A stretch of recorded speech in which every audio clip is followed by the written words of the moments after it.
Filipenses capítulo 4, vamos a ver desde el inicio de este capítulo hasta el versículo 7 y lo vamos a separar en dos secciones. Dice el apóstol Pablo: así que, hermanos míos, amados y deseados, gozo y corona mía, estad así firmes en el Señor, amados. Ruego a Evodia y a Síntique que sean de un mismo sentir en el Señor.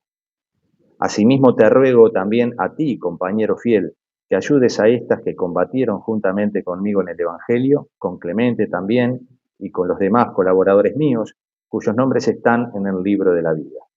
Regocijaos en el Señor siempre.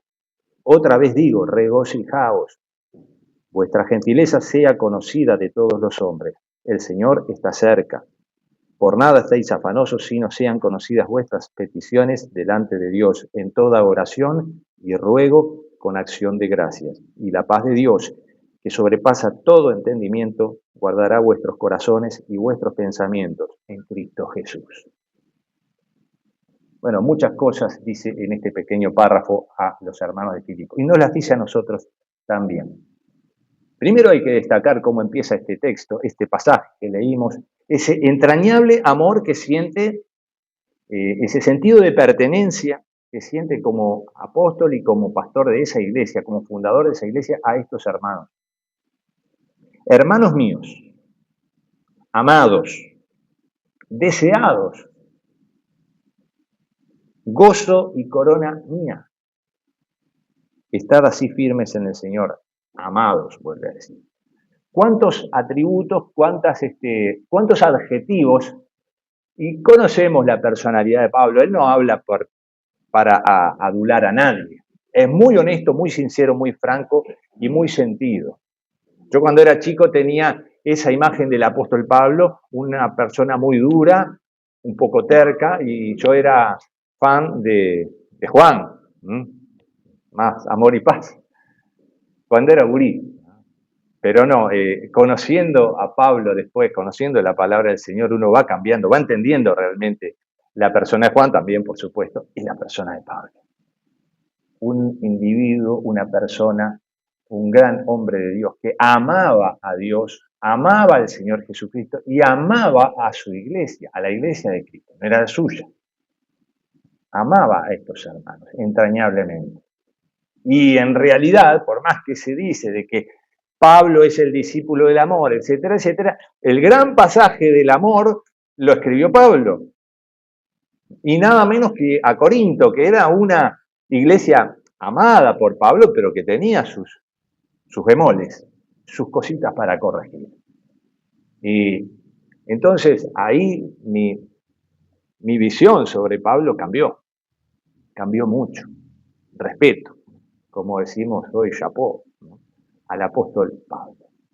Y este apóstol amaba entrañablemente a esta iglesia, muy querida por él, tanto que él dice, amados míos, primero hermanos, deseados. Él lo dice a la distancia, recordemos que esta carta él la escribió no desde el exilio, sino desde la cárcel. Estaba preso en Roma, y eran sus deseados. Gozo y corona mía es como el galardón del Señor Jesucristo para la vida del apóstol, era esta iglesia. Gozo y corona. Ustedes son mi gozo, son mi alegría. Vamos a estar hablando un poquito del gozo, que no es una mera felicidad, sino que es algo más profundo. No es algo externo, sino que es algo que emana de adentro. Gozo y corona mía. Y ante todo eso, el gran consejo, estar firmes en el Señor. Amados, estar firmes en el Señor. Estén firmes en Él. No se desvíen. Que sus pies estén sujetos, afirmados sobre la roca. No sobre un tembladeral, sobre arenas movedizas. Eso implica no dudar, tener fe, poner los ojos en Jesucristo, el autor y consumador de nuestra fe. Tener los pies bien plantados, aunque sea que parezca que estamos navegando o caminando sobre las aguas, no dudar. Y yo no estoy cuestionando a Pedro, quien en la situación de Pedro capaz que también se hundía antes que Pedro, Él por lo menos se arriesgó a caminar sobre las aguas. Y pudo al principio y después pidió ayuda a Dios. Para estar firmes siempre tenemos que estar asidos de la mano del Señor. Estén firmes. Ese es el gran consejo de Pablo a los filipenses. Estén firmes. Ojo, cuidado. Que no haya ninguna grieta, que no haya ningún problema entre ustedes que vaya a amedrentar vuestra comunión, vuestro amor, puesto primeramente en el Señor Jesucristo. Entonces pone no un ejemplo, sino que va directamente al grano con un, yo no sé si pequeño, gran problema, mediano problema, pero que tiene nombre y nombre, Evodia y Síntique. Dos personas, dos mujeres que formaban parte de esta amada congregación del apóstol Pablo en Filipo. Ruego a Evodia y Síntique que sean de un mismo sentir en el Señor. Desconocemos cuál era el problema, pero algún problema había, algún problema de personalidades, de envidias, de egos, de querer hacer lo mismo, pero a la manera de una o a la manera de otra, no lo sé. Algún tema había porque llegó a oídos del apóstol Pablo. Y va directo al grano. Pero va por la positiva, no va por la negativa de dar palo, de poner agravio, porque reconoce la gran valía de estas dos hermanas que por algunas circunstancias estaban distanciadas. Hay un tema entre ellas. Ustedes son valiosas. Entonces, habla de ellas, así como había hablado de Timoteo, había hablado de Epafrodito, ahora pone en el tapete este problema interpersonal, de relaciones interpersonales entre estas dos hermanas. Podrían ser hermanos, lo que fuera. Acá es Evodia y Síntique, que sean de un mismo sentir en el Señor. Seguramente tenían el mismo sentir de servir al Señor, porque eran dos grandes hermanas, pero a la manera de una o a la manera de otra, cuál fuera la diferencia no lo sabemos, pero eso no solamente generaba un problema entre ellas, generaba un problema en la iglesia, en el cuerpo de Cristo, que había que atender, no atacar, había que atender inmediatamente. Asimismo te ruego a ti también, compañero fiel, no sabemos quién es, porque no lo nombra, que la honra sea para el Señor. Este compañero fiel, anónimo, pero realmente útil para un tema de solución de problemas interpersonales seguramente, que ayudes a estas que combatieron conjuntamente conmigo en el Evangelio, y con Clemente también, y con los demás colaboradores míos cuyos nombres están en el libro de la vida. Evodia, Síntique, eran de ese grupo fundacional, fermental de esta iglesia que empezó a crecer y creció, y que tanto que creció en amor también, ayudando dentro de sus posibilidades, dando ofrendas a los hermanos de Jerusalén y demás. Tenemos indicios de eso y elogios para ellos. Y estas hermanas estuvieron, podemos decir, al pie del cañón, ayudando en los momentos donde la iglesia empezaba a crecer. Tú eres un compañero fiel, ayuda a estas hermanas que combatieron juntamente conmigo en el Evangelio. O sea, dieron batalla al enemigo. Está hablando con un término, cuando habla de combatieron, la palabra griega es atletos, que de allí viene atletas, ¿no? Es deportistas que formando parte de un mismo equipo van a ganar en la competencia con un mismo objetivo, y ellas formaron parte de ese equipo y eran importantes y siguen siendo importantes. Por eso más importante es que cualquier indicio de fisura entre el relacionamiento humano sea subsanado. Y para eso, hermano querido, no sabemos quién es, necesito que vos estés intercediendo. No dándole la razón a una u a otra, sino teniendo como objetivo, ambas están trabajando, y nosotros también, para el servicio del Señor, para la iglesia de Cristo. Entonces tenemos que enfocar el tema en nuestra misión como cristianos y como cuerpo de Cristo, y no enfocar el tema en asuntos personales que no vienen al caso y que hay que subsanar. No dejar pasar, pero sí ponerlos en las manos del Señor, porque todo problema, tanto personal como interpersonal, tenemos que ponerlos en la mano del Señor y que Él lo solucione de la manera más sabia y correcta.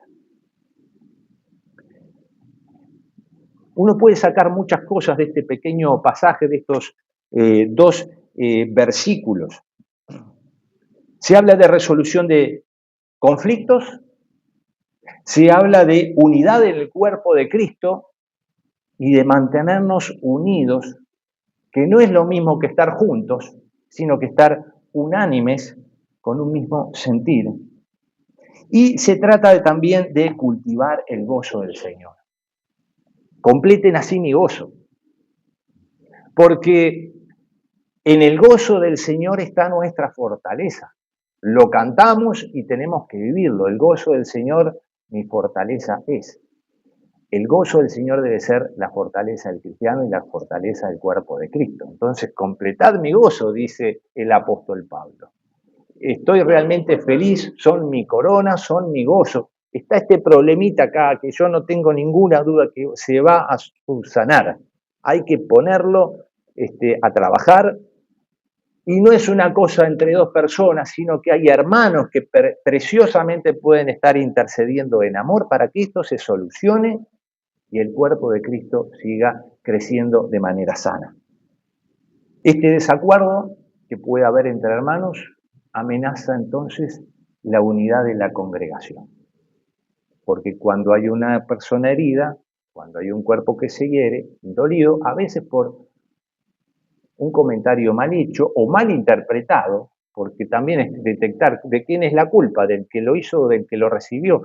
¿Lo dijo mal o lo interpretó mal el otro? Y bueno, ahí está. Qué importante es la figura del mediador también.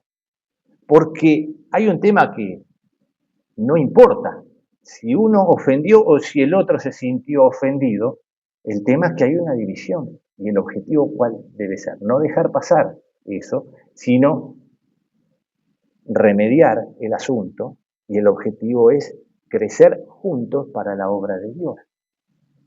Que la unidad no se resquebraje, la unidad del cuerpo de Cristo no se resquebraje. Esta separación, esta división, estas pequeñas zorras que puede haber, amenazan la paz de la congregación.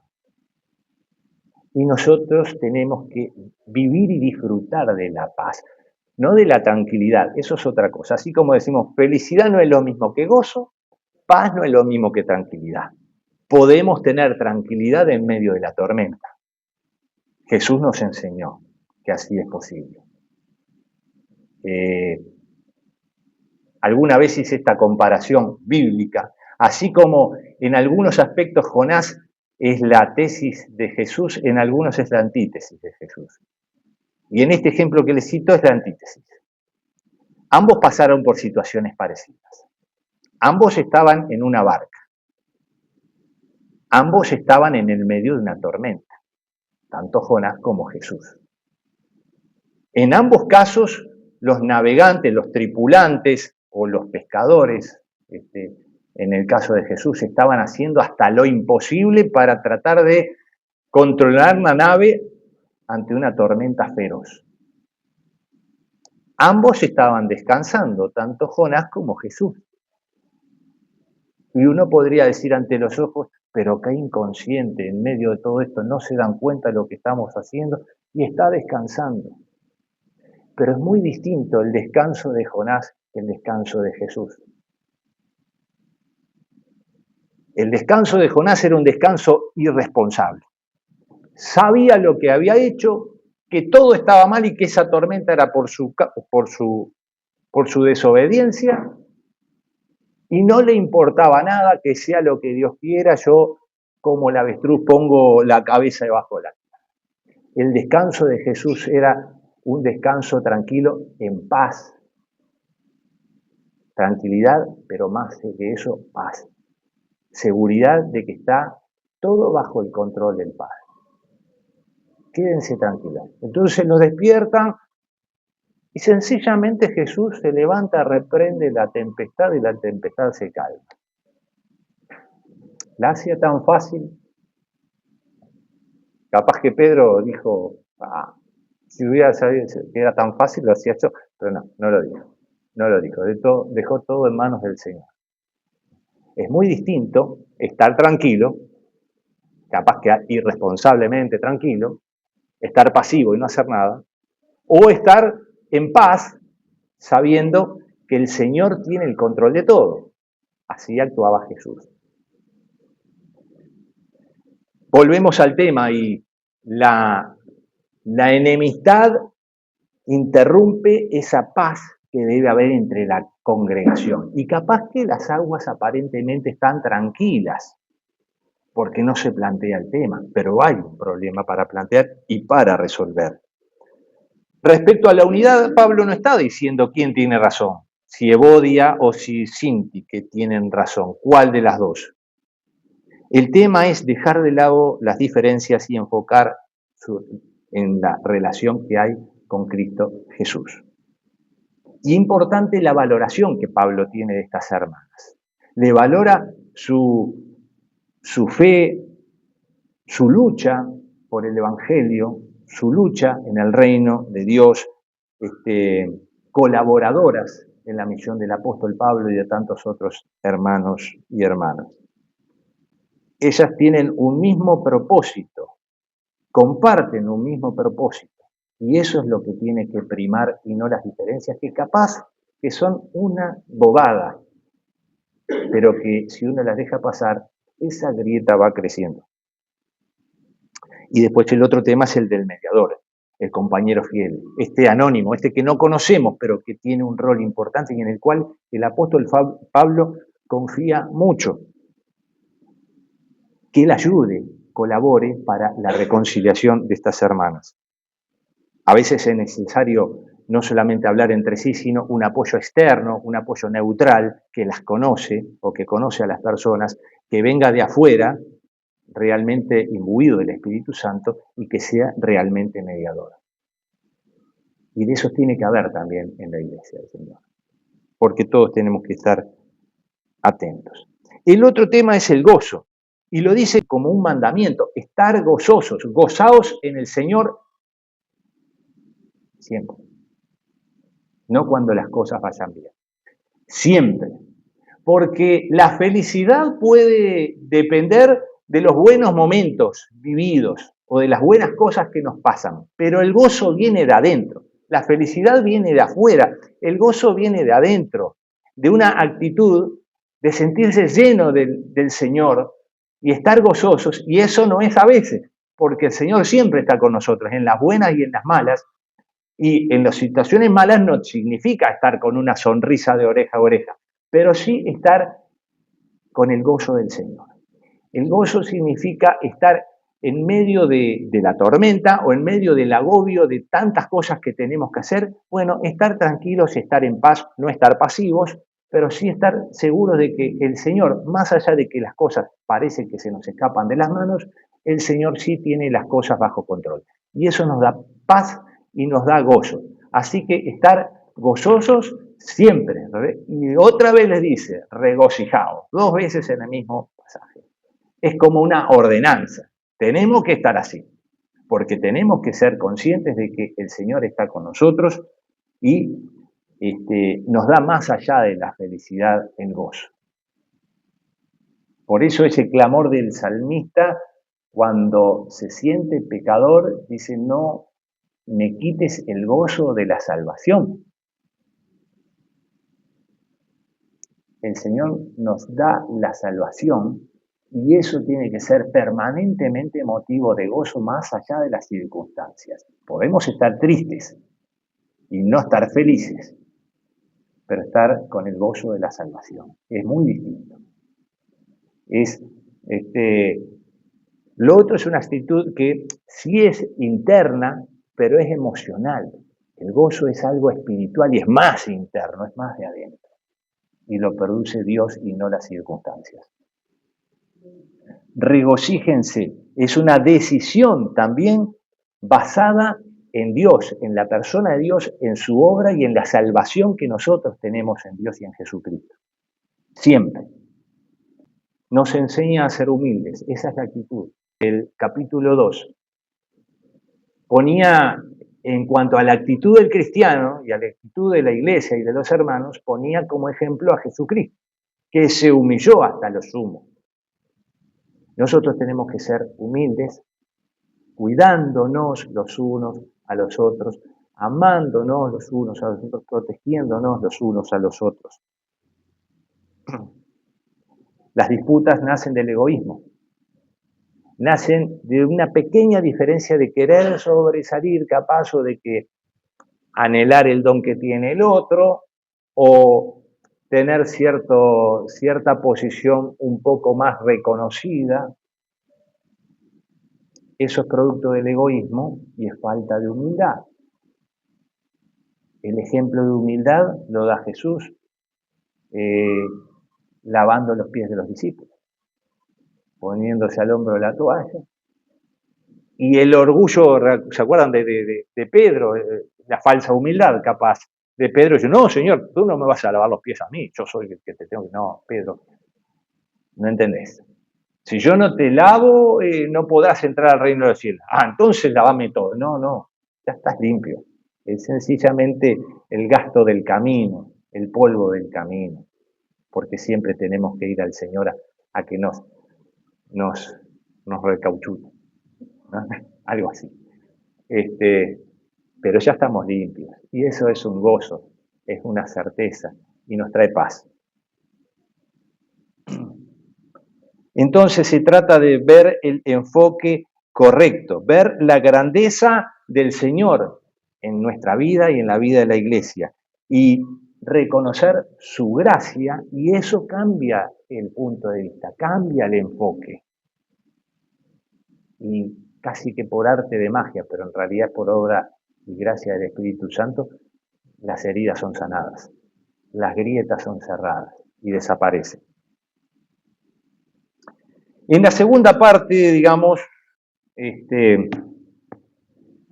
a partir del versículo 5 al 7, dice, después de que decir regocijaos y regocijaos en el Señor siempre, dice, vuestra gentileza sea conocida de todos los hombres. El Señor está cerca. Otra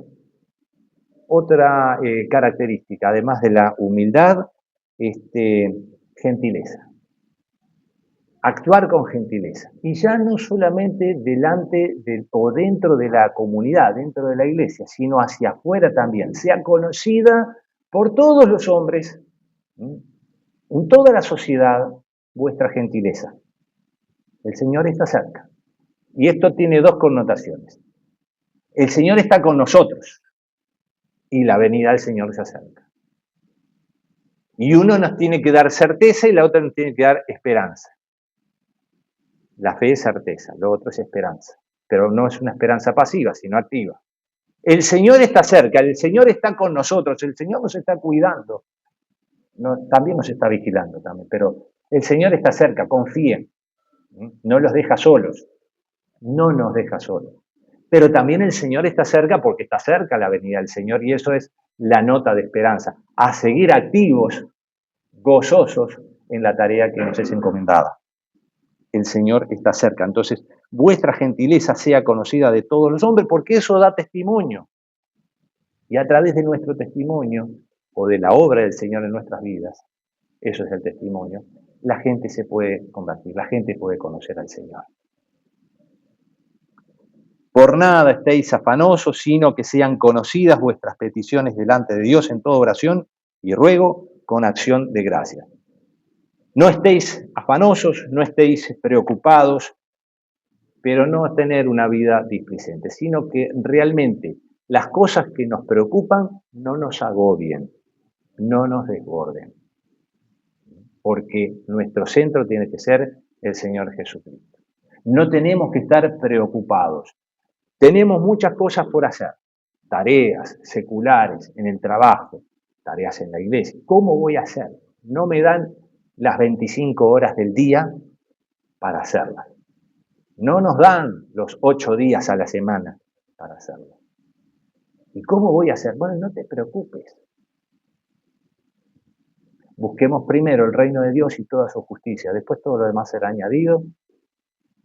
Y nosotros tenemos que, hasta nos va a organizar la vida, no estar afanosos.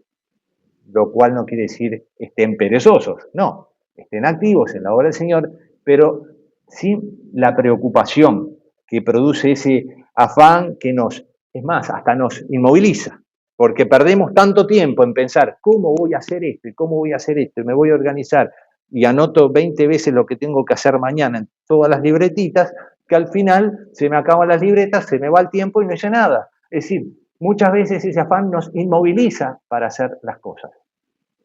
No se preocupen. Recuerden, tienen la paz de Dios. Y la paz de Dios nos protege. Versículo 7 dice, y la paz de Dios que sobrepasa todo entendimiento guardará vuestros corazones y vuestros pensamientos. La paz de Dios cuida lo que pensamos, nuestra mente, y lo que sentimos, nuestro corazón. En sentido emocional y en el sentido espiritual debemos sentir y vivir en la paz de Dios, en el gozo del Señor y en la paz del Señor. Y eso nos va no solamente a tranquilizar, sino a organizar la vida. Eso es para lo individual y también para la vida colectiva, la vida del cuerpo de Cristo también. Y habla de la oración en el versículo anterior. No estéis afanosos, no se preocupen, pongan todo delante del Señor, a los pies del Señor, dice, sean conocidas vuestras peticiones delante de Dios en toda oración, ruego y acción de gracias. Son 3 cosas distintas. La oración es esa conversación diaria, permanente, cotidiana que nosotros podemos tener con el Señor. Ahora, el ruego es otra cosa porque el ruego es cuando yo, con otro sentir emocional y espiritual, las dos cosas, estoy pidiendo por algo que realmente me preocupa o le preocupa al hermano y estoy no solamente pidiendo, sino rogando por ello con una actitud diferente también en oración. Y la acción de gracias, o sea, orar con acción de gracias, significa agradecer antes de haber obtenido lo que Dios nos da. Y eso implica fe. Orar con acción de gracias implica orar con fe. Orar dando gracias a Dios de que Él nos va a dar, no lo que pedimos nosotros, sino lo mejor a su debido momento. Eso es fe también. Y la paz de Dios que sobrepasa todo entendimiento guardará vuestros corazones y vuestros pensamientos. ¿Dónde los va a guardar? ¿En un cajón? No, en Cristo Jesús. Nuestros pensamientos, nuestros sentimientos, nuestra mente, nuestro corazón debe estar guardado en Cristo Jesús, porque somos de Él, la iglesia de Cristo es de Él y debe vivir para Él, porque la gloria es para Él. Amén.